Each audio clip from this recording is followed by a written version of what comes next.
Even in the world according to Trump, this was a busy news day. Well, more like a bunch of little stories stacked like a Trump-branded skyscraper built on a Superfund site. Before President Donald Trump headed south for Thanksgiving in South Florida, he and the White House touched on a fistful of topics. He sided with the Saudi crown prince over the young ruler's role and journalist Jamal Khashoggi. He assured everyone that the U.S.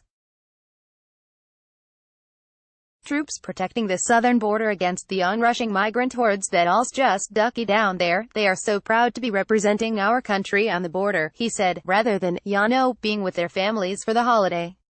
These are tough people. In addition to all this happened today in the divided states of America. Trump took reporters' questions for about 20 minutes on the South Lawn before going wheels up to Florida.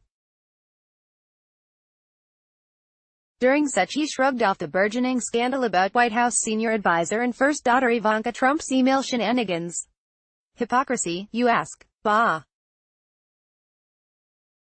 Just so you understand, early and for a little period of time, Ivanka did some emails, the president said. They weren't classified like Hillary Clinton. They weren't deleted like Hillary Clinton.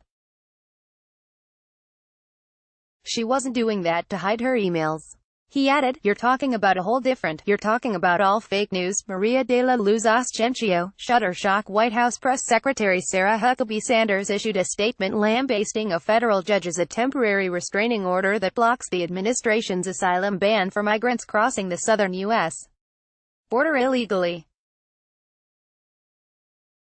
This decision will open the floodgates, inviting countless illegal aliens to pour into our country on the American taxpayer's dime, she wrote in a press release. Read it in full below.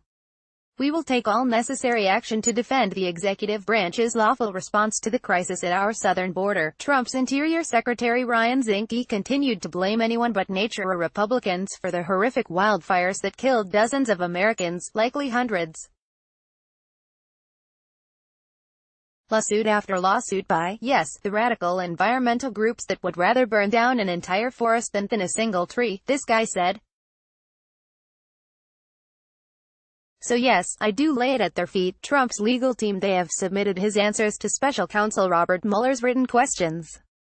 It has been our position from the outset that much of what has been asked raises serious constitutional issues and was beyond the scope of a legitimate inquiry, U.S. counsel Rudy Giuliani said in a statement. The president has nonetheless provided unprecedented cooperation. Manuel Bail, Senator, Shuttershock. Trump presided over the traditional pre-Thanksgiving turnkey pardoning ceremony in the Rose Garden, during which he had some fun with the birds' veggie-fied names and did a few comedy jokes after deciding to spare them both. Even though peas and carrots have received a presidential pardon, POTUS said, I have warned them that House Democrats are likely to issue them both subpoenas. He added, unfortunately, I can't guarantee that your pardons won't be enjoined by the Ninth Circuit. Always happens. Here is the full text of Sanders' released today statement from the press secretary. At this very moment, massive numbers of aliens are arriving at our southern border, threatening to incapacitate our already overwhelmed immigration system. Yet now, a single district judge has issued a nationwide temporary restraining order preventing the executive branch from performing its constitutional duty to enforce our borders and control entry into the United States. This decision will open the floodgates, inviting countless illegal aliens to pour into our country on the American taxpayer's dime. Today's ruling is contrary to well-established federal law, the Attorney General's and Secretary of Homeland Security's discretion under the Immigration and Nationality Act, and the President's own constitutional and statutory authority. This temporary injunction is yet another example of activist judges imposing their open borders policy preferences, which are rejected by the overwhelming majority of the American people, and interfering with the executive branch's authority to administer the immigration system in a manner that ensures the nation's safety, security, and the rule of law. We will take all necessary action to defend the executive branch's lawful response to the crisis at our southern border.